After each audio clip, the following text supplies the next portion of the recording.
great to have you here with us today on City Life. Today on the programme, San Francisco and what we can learn from their experiences. We talk about the Grand National Carnival 2011. A part of Christchurch's history is used to raise funds for St John's, and the latest art exhibitions with Chris Pole and the Sofa Gallery. But first on the programme, Dr. Kennedy Graham. Good to have you here on City Life. Thank you. Nice to be here. Now, your latest report is because of those forums that you held here in Christchurch. Let's first of all talk about those forums that you were holding. Yes, well, what I wanted to do was to marry expertise that's in the city in the form of landscape architects and engineers, wastewater management people and iwi leaders and so on, and engage the public with them. And so I held a series of 4 meetings in Central City and New Brighton and Littleton, and then back in the city. And the last one back in the city, I was presenting my draft ideas, reflecting the 3 meetings, with a panel of ex-mayors, Gary Moore, Vicky Buck, John Peet from Sustainability Council and so on. And then I wrote it up with 26 recommendations, which is now going to go into the system and hopefully help contribute to a better Christchurch. All right, yeah, it's called The Future of Christchurch, Report for a 21st Century Eco-City. Now tell me what's in this. First off, I'm offering a few procedural recommendations. We should declare, the Parliament should declare the Christchurch earthquake region, Greater Christchurch, to be an issue of national significance.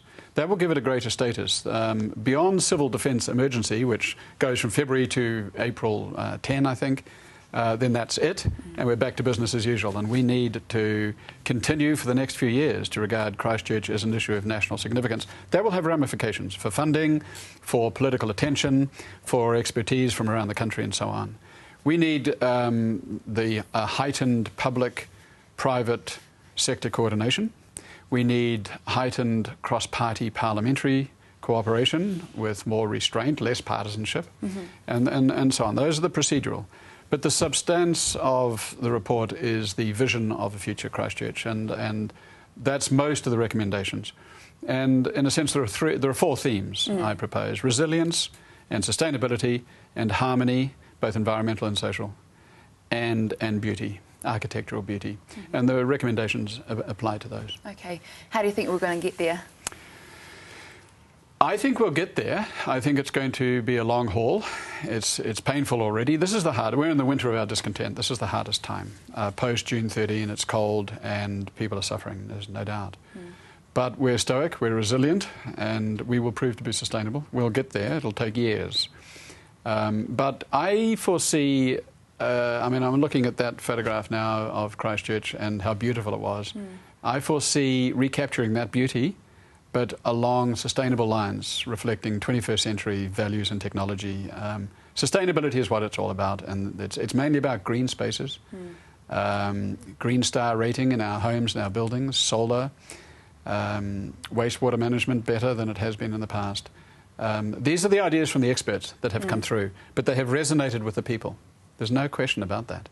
And I'm wanting to collaborate with the City Council and with Sarah and others in this respect. Okay. Now, you presented the report on Friday. How was it received? I think it's received well. It's very, very new, and there hasn't been a proper response yet. I've had a lot of radio interviews and TV, but from the officials, first off, I sent it under letter to Jerry Brownlee, Minister for Earthquake Recovery.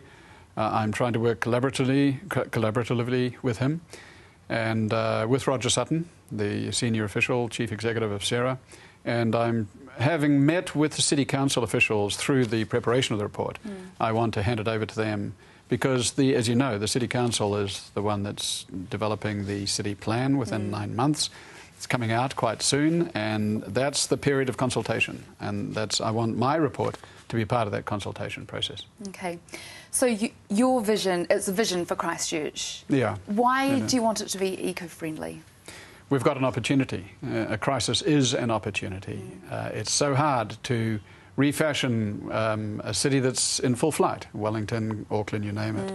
We've been broken, but we're not out, and we will recover. It's an extraordinary opportunity. If you look around the world, there's probably 4 or 5 or 6 cities that have been consciously fashioned to be eco-cities in the strangest places, as it happens. And we are naturally an environmental people if we just apply ourselves to it. But there's aspects of our lifestyle that we need to improve and curtail an excess ecological footprint, and the lifestyle and the housing situation. We can develop more cooperative housing, more sustainable, with more solar.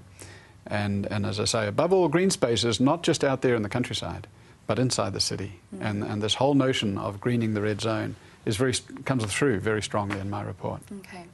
What about the funding for the report and the funding for the eco-city?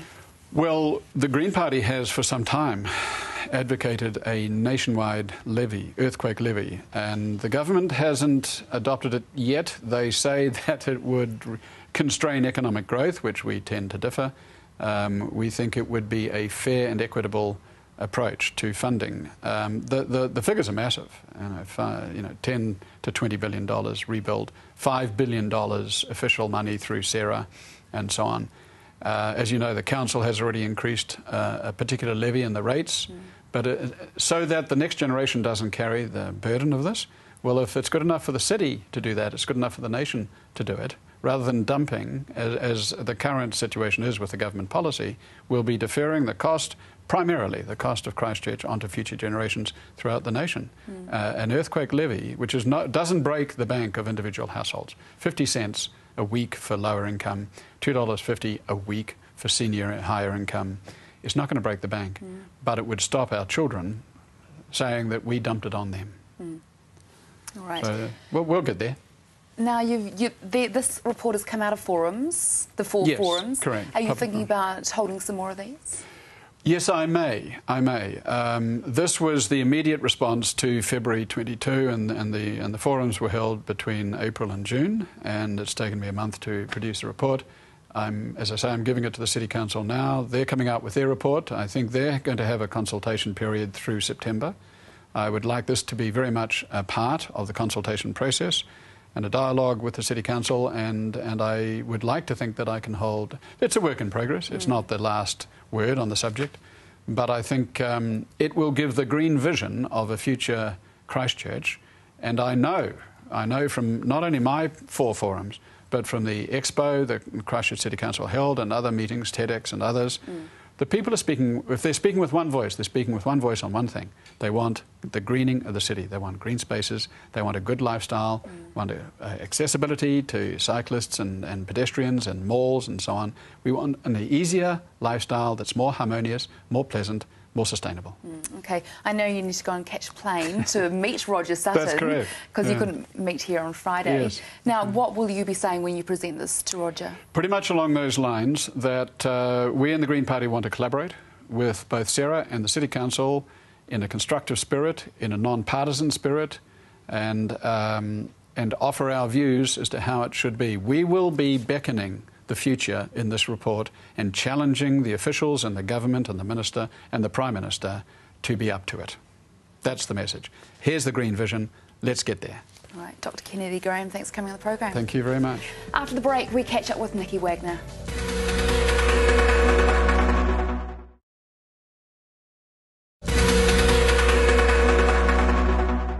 You're back with City Life, and I'd like to welcome back to the programme Nicky Wagner. Always good to have you here. Lovely to be here. Now, you've been away in the US. Tell me about your trip. Well, I went to San Francisco to find out about how they managed their 1989 earthquake, disaster management and really community recovery.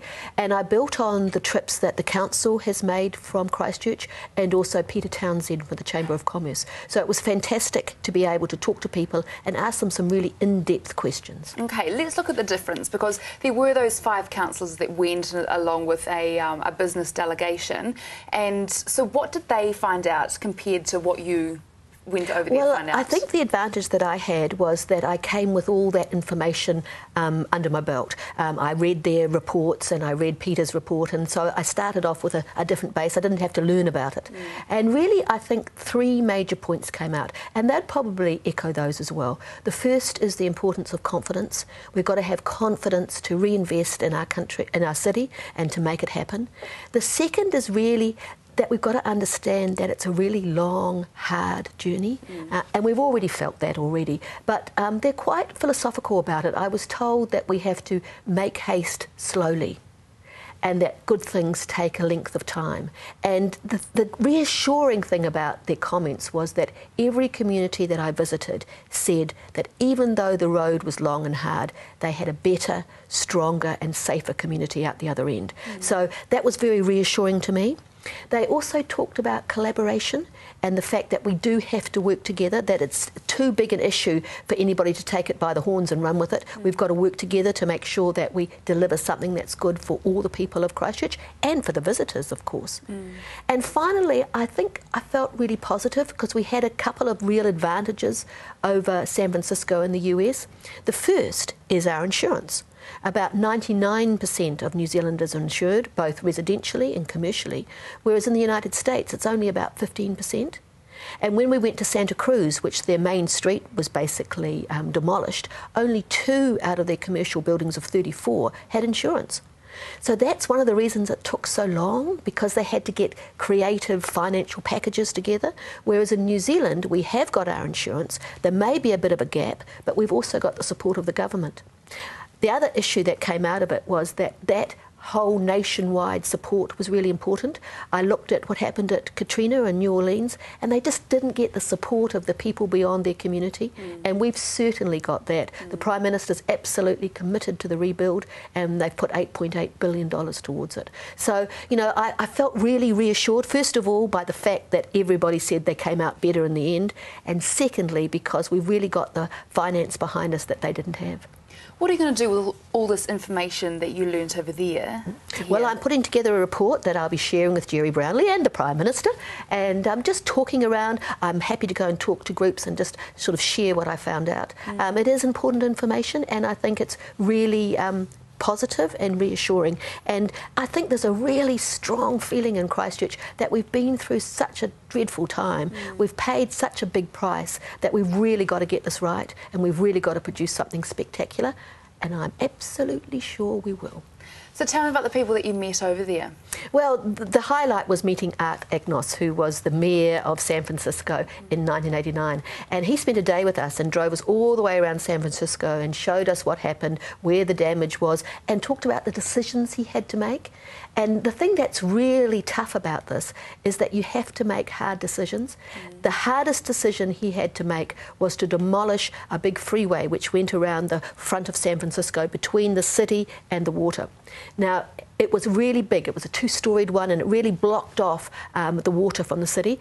And he made that decision, tough decision, and he was voted out as mayor because the people said, no, no, no, we want our motorway. Now, you talk to any San Francisco person now, and they'll say the most vital, exciting, dynamic place is down by the water, and you can walk from the city, and that's the best bit about it. So 22 years later, he's absolutely been vindicated. It was obviously the right decision in hindsight, but he lost his job.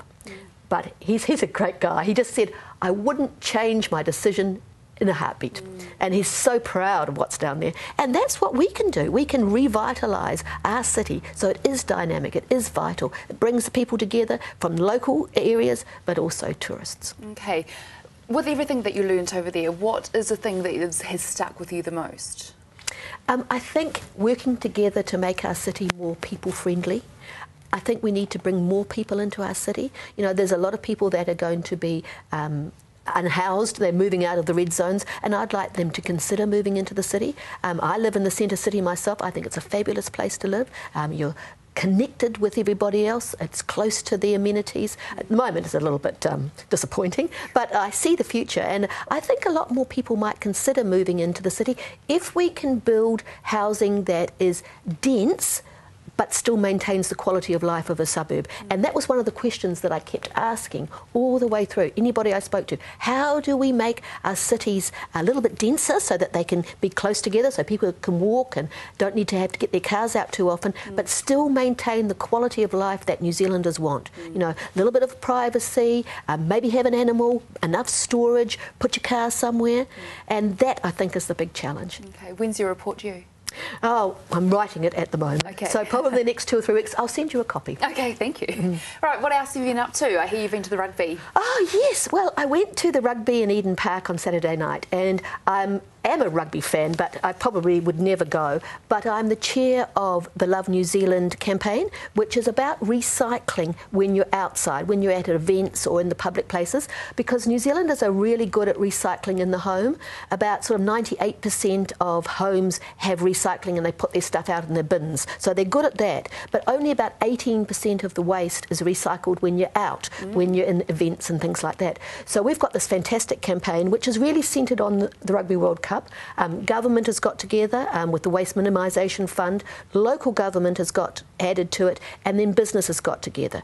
And so the 3 stakeholders have created this campaign, which will run right through the Rugby World Cup, and will cover all the fan zones and the public spaces and the stadiums. And really the idea is to show the world that New Zealanders really do have a clean, green ethic and that we are prepared to recycle. But I do want to make sure that Christchurch understands that they're not going to miss out because this campaign will be rolled out in our city, in the fan zone and in the event centre in Hagley Park, and it will come back into the city as we rebuild. Good, okay, and bird's eye view? Oh yes, now the bird's eye view is so much fun. The bird's eye view is basically getting Christchurch women together to see what they want out of the earthquake restoration and rebuild. And I've had one event and we had a lovely time, and I've got another one coming up on the 24th of August. So if anybody wants to come along, it's at 6 o'clock at night and it's at Bailey's Auction House on the corner of Morehouse Avenue and Deans Avenue. So they can ring my office to RSVP. But I'm also creating a radio program out of this. It's been so successful hearing these really fantastic, inspirational and inspiring women talking that I'm getting them back on the radio and on Plains FM, and we're talking about their particular segment. So each week I'll have a little story, a segment from some of these really fantastic women that I felt were just being a little bit hidden underneath under the rug, or they weren't actually coming out as prominently as some of our men people are when we're talking about the rebuild. But certainly they're there, they're certainly doing great work, and it's great to hear from them. Great, Nicky, thanks for coming on the program. Cheers. Okay, after the break, we catch up with Tim Mills and the Winter Race Carnival.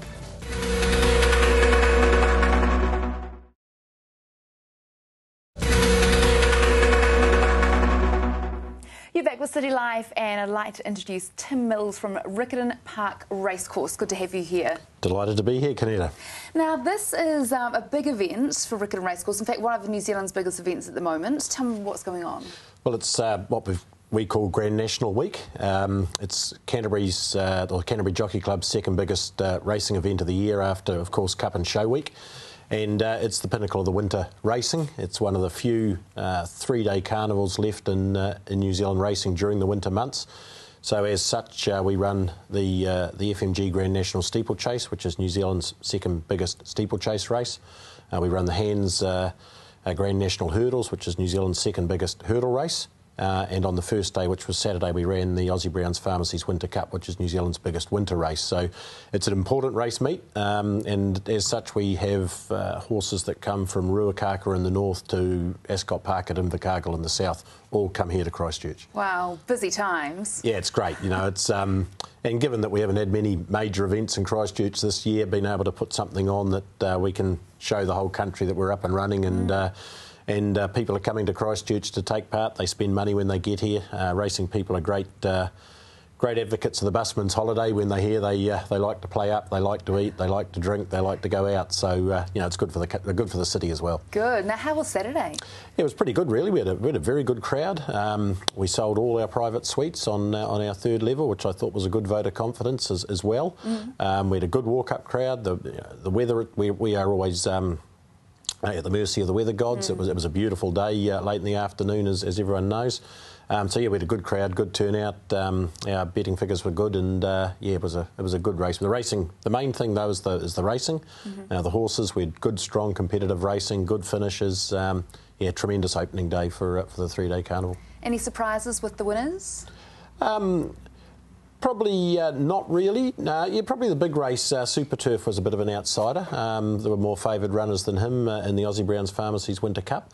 but pretty much I think the other races went as the punters expected, given that the Racecourse Hotel hurdles is the lead up to the national hurdles, and Borak won that. He was about the second or third favourite. The favourite ran third, and to Boogie Nights, John Wheeler took out the NZI Coral Steeplechase, and he'll be a big chance in the national next week. Okay, so compared to numbers this time last year, or the carnival last year to this year, numbers in people who are competing and people who are coming to the event, up or down?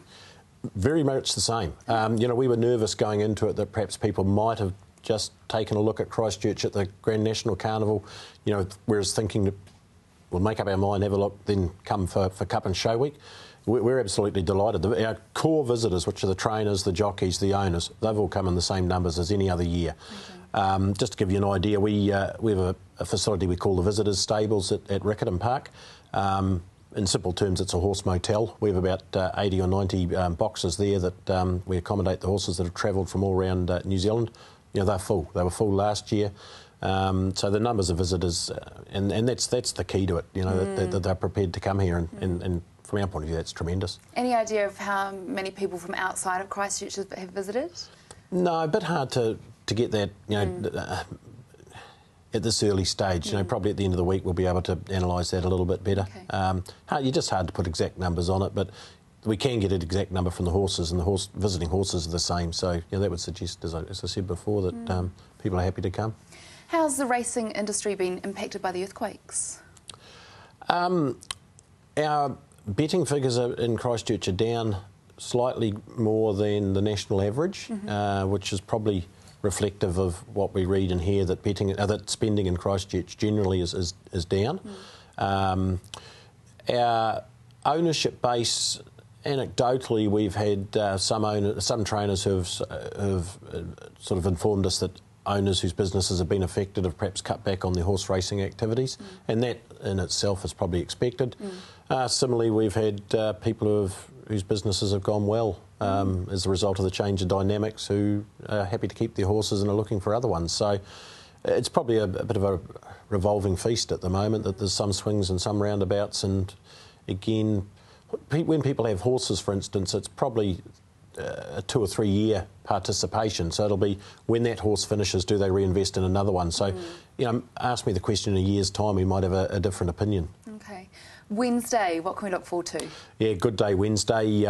We have the big Hands event. We've got about 480 customers and clients and Hands participants take over the big Grand National stand, the big public stand. They have a big corporate event there. That's full. That's sold out again this year. We have a good walk-up crowd. It's Hands Grand National Hurdles Day.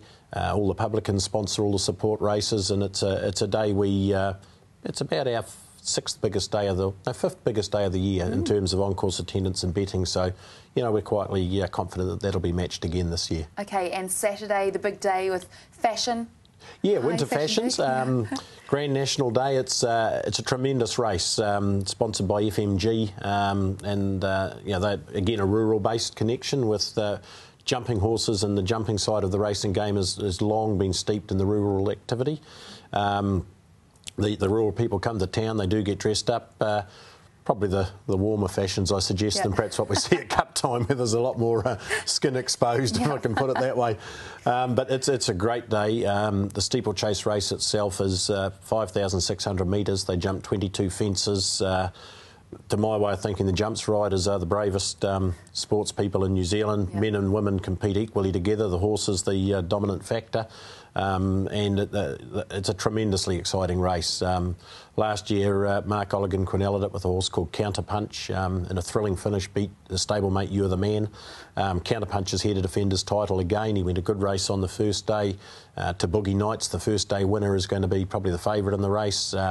So yeah, it's a tremendous event, and it draws a good crowd, draws a big crowd. Again, all our corporate hospitality sold out on the day.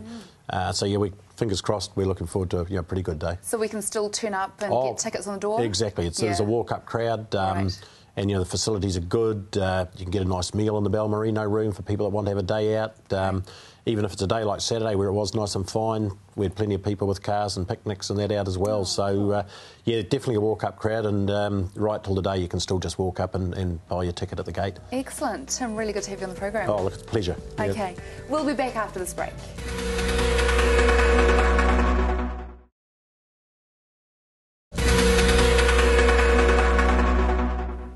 Welcome back. Now, a part of Christchurch's history is being used to raise money for St John. Now, Barry, tell me about the Doors of Christchurch.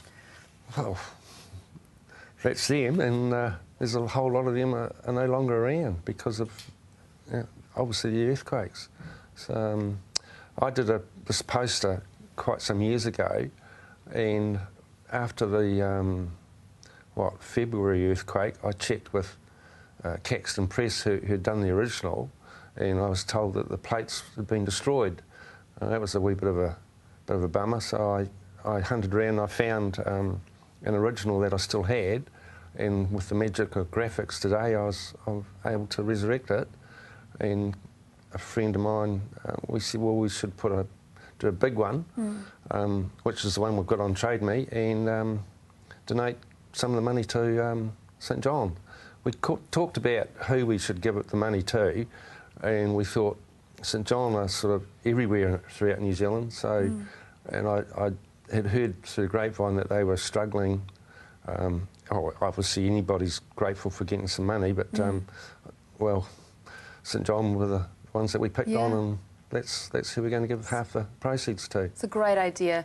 Now, tell me where you got the idea for the Doors of Christchurch. Okay, it's not original, really. Back, 92, early 90s, I was at a sabbatical, at a party for a guy who'd just come back from Ireland. He'd been on sabbatical, and he brought the Doors of Dublin Square with him. Yep. It's a pretty famous promotional poster. I looked at it, I thought, we got better looking doors here in Christchurch. And that was a Saturday night. Sunday morning I got up reasonably early and took a camera. I'm not a photographer. Just took an automatic 35mm and went round, took all these photos. And when I got them developed, laid them out, it didn't look right. The Georgian doors were all the same shape, although we were just different colours. So our doors here were all different shapes and sizes. So I ended up doing a montage, and I did one for myself, just a whim, really. Had it on the wall at home, and plenty of people said, can I have one? So I did up another 2. I took them into a place to get framed up. When I went to collect them, the lady said, do you want to sell them? I said, yep. And that was it. So I started doing one-offs for people, and this lady sold them in her art shop. Wow. And then as a result of that, some years later, I had a partner who looked at it and said, we can make some money out of this, and so we did up this one and got Caxton Press to print it up. We printed 1,000 back in '94, and they were all sold. Amazing. And then that was it. I thought, well, I've done that, I'll do something else. So there's 1,000 of those out there already? Yes. That was in the last sort of 20 years, I yes. suppose, yeah? Now, you've made another big one. How big is this one that you got on Trade Me? It's 3 foot high. Oh, wow. By 2 foot wide. Yeah. And it's printed onto canvas. And what I really did like about it was the definition hasn't been lost and been blown up that big. It's still so very clear. And in fact, in one of those prints, Shanjiporium, you can actually, if you look at the photo, you can actually see my reflection in the window, in the glass. Yeah. Now let's look at some of the doors that are on that poster. The old post office square. Yes, it's still there though. Yeah. Bailey's Bar Square. Gone. That's gone. Yeah. Provincial Chambers. Yeah, that's some of that is destroyed, and it's still got. That's right opposite the old Noah's Hotel. Right. Yeah, I think it's one. called an information kiosk now, isn't it? Yeah. Worcester Chambers. You got a house on Peterborough Street. Now you got the Press there. Yeah. One that's been destroyed now. Blue Jean Cafe. Now some of these are just amazing. It's amazing history of Christchurch. Oh, isn't it? Isn't it? Yeah. I've always liked the old buildings, and that's so sad to see them disappearing. And I thought, I've got to get this done again. So. Okay, yeah, so I know that people will be contacting the program to find out how they can get themselves a poster. So you do have one on Trade Me. What's it up to at the moment? We haven't even got a bid as far as I know. Oh, you haven't got a bid No, yet? Okay, well, no. head to... What can they look up? Doors of Christchurch? Just go to Trade Me art posters. Art and they'll posters, find it, yes. and it's on canvas? Yes. Okay, and the smaller ones, you're going to start selling those soon? I will start selling them probably in another 2 or 3 weeks' time. Okay. And that will be through probably art shops and on Trade Me. All right. Yeah. And the auction for Trade Me closes this week? This Wednesday. This Wednesday? Yeah. If you don't have a bid, you might have to keep it going. Oh, well, we'll take it off and put it back on again a bit later. But with half the proceeds going to St John, I think it's a great idea. Well, I'd like to think that somebody would, you know, it's so big, it either needs a really big home to go to or some corporate place. Good on your walls here. It would look great on our walls. Maybe we should bid for it. Yeah. All right, Barry, really good to have you on the programme. Good luck with Thank you very those much. posters. Thanks for your time.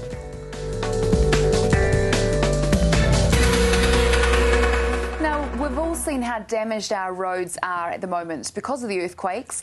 Now, what's that damage on the roads doing to our cars? Dougal, first of all, let's find out which part of town are you from? Well, my business is in Woolston, so we're just on the fringes of this week, or the eastern side, all the major damaged areas, like out at Sumner and Redcliffs, obviously they've taken a real hiding. And then as you go further across to Bexley and Bromley and right through to Burwood. And of course we're on the loop road, so people are going right past us, and they're always and we're doing a lot of warrants of fitness, so we're just seeing exactly where. And I travel through those areas myself on a daily basis. Because you are doing warrant fitnesses daily, you are seeing the same sort of things coming into the garage. We are, but we're seeing a big upswing in suspension problems. Okay. You know, what it means is that we just, you know, I mean, we all know if we've entered into like a bridge, you know, where you really go up and then come back down. I mean, your car's not necessarily designed for that kind of thing. Maybe one off every now and again, but not every day. That's like a 4x4 track. Are you seeing daily cars come in with suspension problems? Is it just suspension? Usually it's suspension problems, you know, ball joints and tie rod ends. But some of these things are not just wear and tear; they're actually breakages. So we're seeing things that are quite abnormal, something you wouldn't see unless someone was really punishing their car or going around a racetrack type thing. You know, that's the sort of, so things are looking. Yeah, some things are looking pretty rough. Now, I know you've brought some props with you, is what I like to call them. Right. What, do you just want to show us some of the props and some of the things that are... I'll show you the sort of thing that's happening. Yeah. This came off a little RAV4, a little 4x4. Oh, yeah. You see that residue around there? That's not water, that's the oil out of the shock. That shock has what we call blown out. So that shock is just... this regular customer of mine, she's been coming into for years and years. The car is absolutely immaculate. She's always keeps it perfect, and it's just gone from, you know, for that shock absorber there, it's just gone from, you know, hero to zero. It really has just gone. You know, it's worn out. It's just about seized, you know. Oh, incredible. So, you know, what would a normal one look like? Well, it would be clean, and you know, I should have bought a brand new one along to show you the difference. But that's, you know, that's in quite bad condition. So it's a shock absorber. That's a shock. This is an engine mount. So as your engine's going, you know, through all these rough bits, you can see that there, that's broken through there. Oh wow! So your engine's up here, very heavy, of course, moving round, and then it just snaps, and of course that sort of stuff. There again, we're seeing a lot of that kind of stuff. This is a suspension bush off a Subaru, off this model car. And these are quite bad for wearing out anyway on this particular model. But you can see this one here with a damage on the inside there. Oh wow! So we've had to replace that whole arm. That's amazing. So that damage there has been rubbing against it. And that's purely from just going along. And you know, I'm sure anyone who's been living this side, you're going along, and by the time you see that you know, the hole on the road. Usually it's too late, so you're bracing yourself and then bang. And that one time, that could be enough to do that damage. Oh, just really? that one time. So it doesn't take long. What can we do to look after our cars? Drive slowly and drive in a condition in a way that makes you feel comfortable. So if you've got someone up behind you and they're trying to intimidate you, don't be intimidated. Just travel at the speed that you feel comfortable, because they can't see that fissure in the road. All they can see is you. So you just take your time. And as the conditions change, obviously if it's wet, or when we had the snow the other week, same sort of thing. Just take your time. You know? Okay. Feel what's comfortable for you, not what's comfortable for them, because you're not here to impress them. You're here to keep your car safe and your family safe. Exactly, really good point, because this is costing us, isn't it? That's right. Yeah, exactly. All right. So keeping our cars safe by driving slowly, and that's how we're looking after them. Yeah, but if you were going down a shingle road, you'd slow down. Yeah. And effectively, a lot of the roads we're going down are just as rough as a shingle road. So take your time, try and avoid those major potholes, go around real slow, and you hopefully won't have a big expensive bill with us, because, I mean, when we do a warrants fitness, like I say a year ago, say 10 cars come through, we'd find problems probably with 2 of them. 2 to 3, just little problems. We had a day on Friday, did around about 12 or 13 warrants. I think 1 car passed straight through. That's so there's a lot of cars there with a lot of problems. All right. That's just about a complete failure rate. Okay, yeah, it is. All right. Yeah. Thank you, Dougal. Something to definitely think about now, isn't it? Yeah, for sure. All right, thanks for coming to the program. Right, after the break, we catch up with Warren Feeney.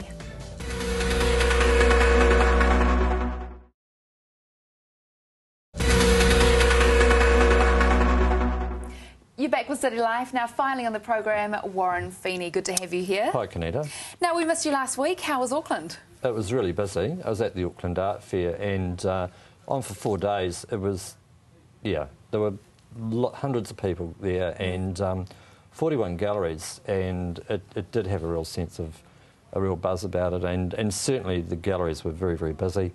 And great sales by the look of it right through the whole fair. So, and apparently, I wasn't there for the last day, but apparently the last day it gets even busier. Okay. And people go back, and it's the last day's the day to be there. Really? Yeah. You missed it, unfortunately. Yeah. Oh, no, there was plenty to see and do. So, but it's a great event, and a real credit to the Auckland Council actually for setting that up 5-6 years ago. It's just grown and grown. Great. All right. This week we're looking at Self at Sofa Gallery. Tell me about this one. Yeah, it's a group exhibition. It's for postgraduates. They're running a series of shows. This is the first of 3, and this one's about figures. This is, I guess, sort of figurative, realistic work. So there are storylines through them, and it's Self in the sense that they're all quite different, but I guess that's the one thing they share in common. So. And it has work by Greg Yee and Elizabeth Moyle, who's a printmaker, as well as Rebecca Harris and Inga Hewson. So we've got images of 3 of them. Inga Hewson's photographer, we don't have her work. So, okay. So should we have a look at them? Yeah, let's have a look. Yeah. This is Greg Yee, wow. And he's interested. I mean, this is very much about identity. These are images of family. He's of Chinese background, and is interested in that relationship of Chinese culture in New Zealand.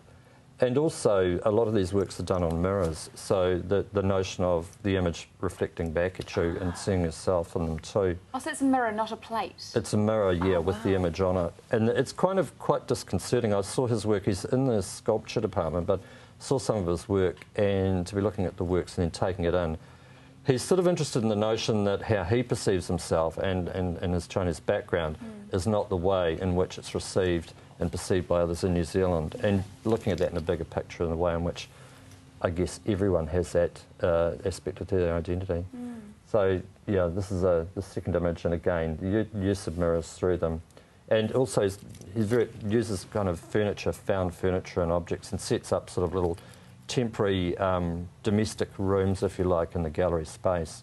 He was the winner of the McCormick Award about 3 years ago, and just did the most beautiful work, table with containers and vessels on it. So, and this is Elizabeth Moyle. She's interested in, I guess, nature, animals, and the relationship between animals and people as well.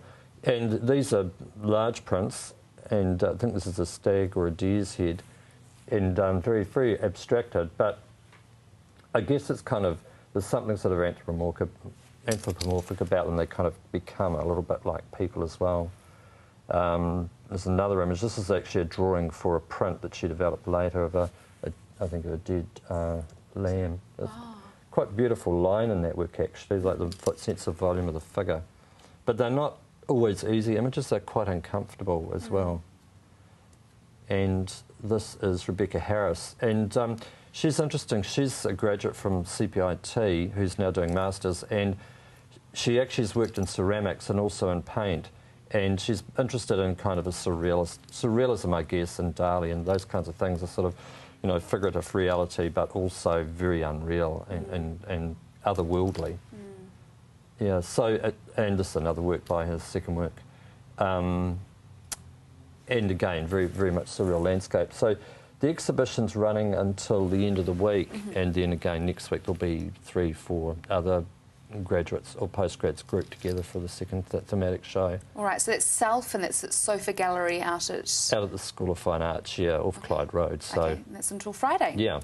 All right, Chris Pole, he's at Chambers at 241. Yeah, that show's opening tomorrow night, runs until the 27th of August, and it's called The Future Is Not What It Used to Be. And it's an interesting exhibition. It's paintings. He's also actually a graduate from Canterbury, did his masters in painting, and he's shifted through a number of different subjects. He's sort of working in kind of earthy landscapes about 10 years ago. This is probably, I think, the strongest body of work he's done, and I know that in talking to him, it's as though he's kind of found his moment with his painting. He's feeling very positive about them, and certainly when I saw them, they were a surprise, but very strong works.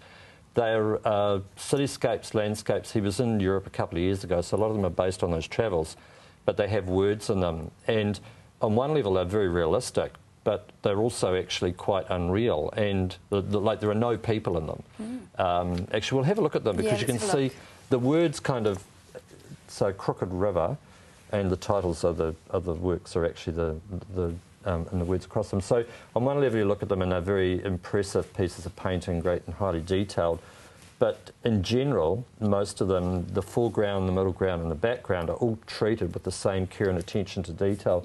So when you see them up close they actually look quite flat, even though you're looking into them here. So there's kind of interesting contradictions, and the fact that there's words on it sort of denies, it tells you you're not looking at a photograph, you're not looking at the real thing, you are looking at something that has been constructed. So we'll go through, have a look at maybe at the next one, Disappearance. So the phrases or the words can either complement or they'll subvert the meaning or the reading of the work. So they are kind of puzzles, and I think that's what makes them more interesting. Drift. You get a better sense in this one of the background is far too detailed, so you wouldn't actually, it's not how you experience the real world. It has a sense of, you know, distance and things fading into the distance, but here it's all very sharp, and the silence between. And this is probably the largest work in the show.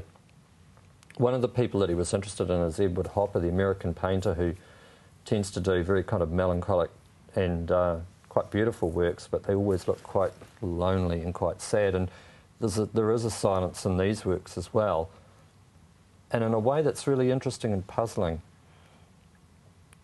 Your Ghost. And you know, the first time I saw them I kind of was thinking, why put the words in, because the paintings would have been interesting anyway, but it's sort of as though the image does take on some other life in reading.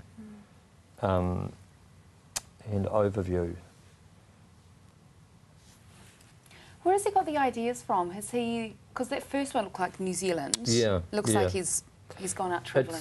Yeah, you're right, and yeah, absence. Yeah, there is a sort of a void here about people. They should be there and they're not. So, I think the one of the things about, say, that first one is the landscape. It's giving you a very familiar image. There's a photograph of him in his studio, so you get a sense of the scale of some of the work. I see that big one in the background. That's his biggest piece, yeah.